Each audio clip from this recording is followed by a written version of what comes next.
اور یہودی جن کو نکالا گیا تھا فلسطین سے، کنعان سے، بخت نصر بادشاہ نے ان کو نکالا تھا، آج یہ وہی یہودی جو انبیاء کا مخالف ہے، انبیاء کا قاتل ہے، آج اسی فلسطین میں آ کر دوبارہ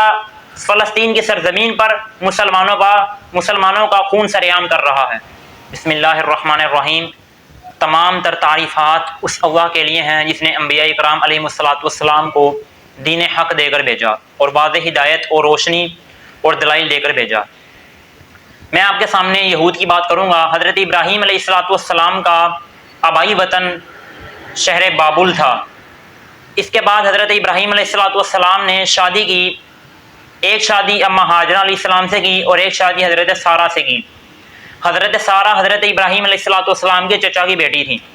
تو چونکہ حضرت سارہ سے حضرت اسحاق علیہ السلام پیدا ہوئے اور حضرت اما ہاجرہ سے حضرت اسماعیل علیہ السلام پیدا ہوئے۔ وقت گزرنے کے ساتھ حضرت ابراہیم علیہ الصلوۃ والسلام اما ہاجرہ کو اور ان کے بیٹے اسماعیل کو اللہ رب العزت کی ذات عالی کے حکم سے ان کو مکہ مکرمہ کے چٹیل میدان میں چھوڑ کر چلے گئے، اور ادھر حضرت اسحاق علیہ الصلوۃ والسلام کو ان کی والدہ کے ساتھ حضرت سارہ کو فلسطین کا ایک علاقہ ہے کنعان، وہاں پر چھوڑ کر چلے گئے۔ پھر حضرت اسحاق علیہ الصلوۃ والسلام کی نسل میں، ان کی اولاد میں انبیاء کرام علیہ الصلوۃ والسلام آنا شروع ہو گئے، جن میں سے پہلے حضرت یعقوب علیہ الصلوۃ والسلام ہوئے،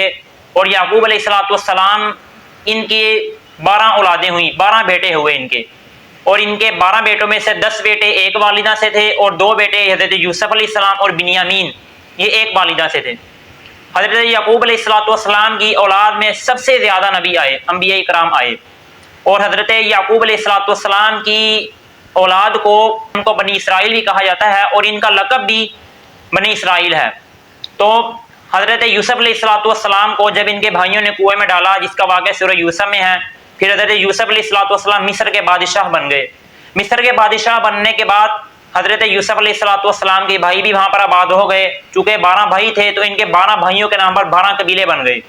پھر حضرت یوسف علیہ الصلوۃ والسلام مصر میں وفات پا گئے، تو وقت گزرنے کے ساتھ ساتھ مصر چونکہ اصل میں ان لوگوں کا نہیں تھا، وہاں پر قبطی بات ہے جو کہ فرعون کو ماننے والے تھے، تو اللہ تعالیٰ نے موسیٰ علیہ الصلوۃ والسلام کو مصر میں مبعوث کیا۔ حضرت یوسف علیہ الصلوۃ والسلام کے بھائیوں پر وفات یوسف کے بعد بہت زیادہ ظلم کیا جاتا تھا، تو حضرت موسیٰ علیہ الصلوۃ والسلام کو اللہ تعالیٰ نے بھیجا مصر کے اندر، تو قبطی لوگوں نے جو فرعون کو مانتے تھے، حضرت موسیٰ علیہ الصلوۃ والسلام نے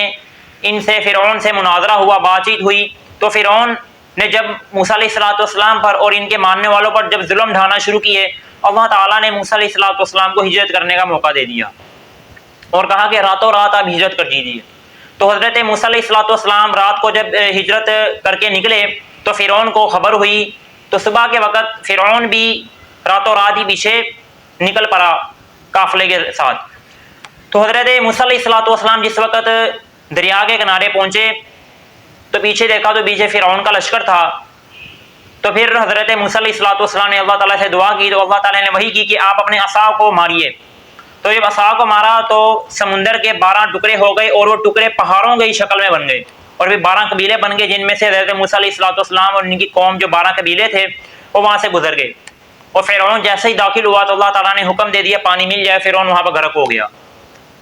اس کے بعد حضرت موسیٰ علیہ الصلوۃ والسلام کی قوم نے کہا کہ ہم کہاں پر جا کر رہے ہیں؟ اصل میں ان کا وطن جو تھا کنعان فلسطین کا علاقہ تھا، جانا انہوں نے وہیں تھا۔ حضرت موسیٰ علیہ الصلوۃ والسلام ان کو وہاں سے لے کر چل پڑے کہ ہم اپنے اصل وطن کنعان یعنی فلسطین کے علاقے میں جاتے ہیں۔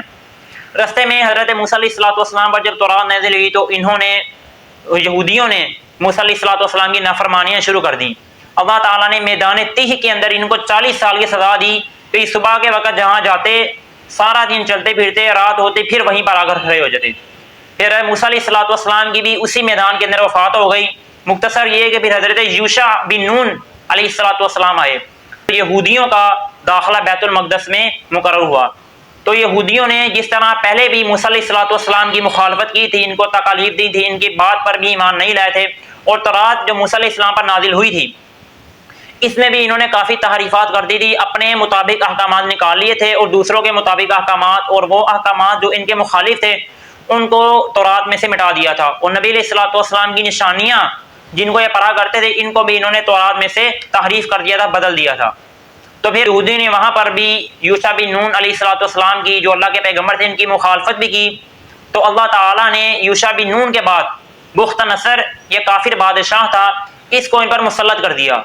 اس کو جب مسلط کیا تو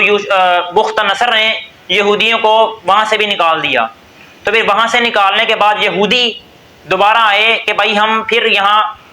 کون سے علاقے میں جائیں، کس شہر میں جا کر ہم آباد ہونا چاہیں۔ تو پھر یہودیوں کے کچھ قبیلے میدان تیہ میں واپس چلے گئے، کچھ قبیلے جو ہیں وہ مدینہ منورہ میں آ کر آباد ہو گئے، اور پھر یہودیوں کے 3 قبیلے بن گئے، بنو نذیر، بنو قریظہ اور بنو قینقاع۔ یہ تھا یہود کا ابتدائی پس منظر کہ یہود نے انبیاء علیہ السلام کی، موسیٰ علیہ السلام سے لے کر آخر تک، خصوصی طور پر نبی علیہ السلام کی جو نشانیاں بھی انہوں نے مٹائیں، اور موسیٰ علیہ السلام کو بھی طرح طرح کی تکالیف دیں، اور اللہ تعالیٰ کے دیے ہوئے انعامات کی بھی ناقدری کی۔ اللہ تعالیٰ نے ان پر اس وقت بھی لعنت کی، اور اللہ تعالیٰ نے ان کو ساری دنیا میں ذلیل کیا، اور آج یہ دوبارہ فلسطین کے اندر قابض ہو کر مسلمانوں پر قبضہ کر رہے ہیں۔ اور یہودی جن کو نکالا گیا تھا فلسطین سے، کنعان سے، بخت نصر بادشاہ نے ان کو نکالا تھا، آج یہ وہی یہودی جو انبیاء کا مخالف ہے، انبیاء کا قاتل ہے، آج اسی فلسطین میں آ کر دوبارہ فلسطین کی سرزمین پر مسلمانوں کا خون سریعام کر رہا ہے۔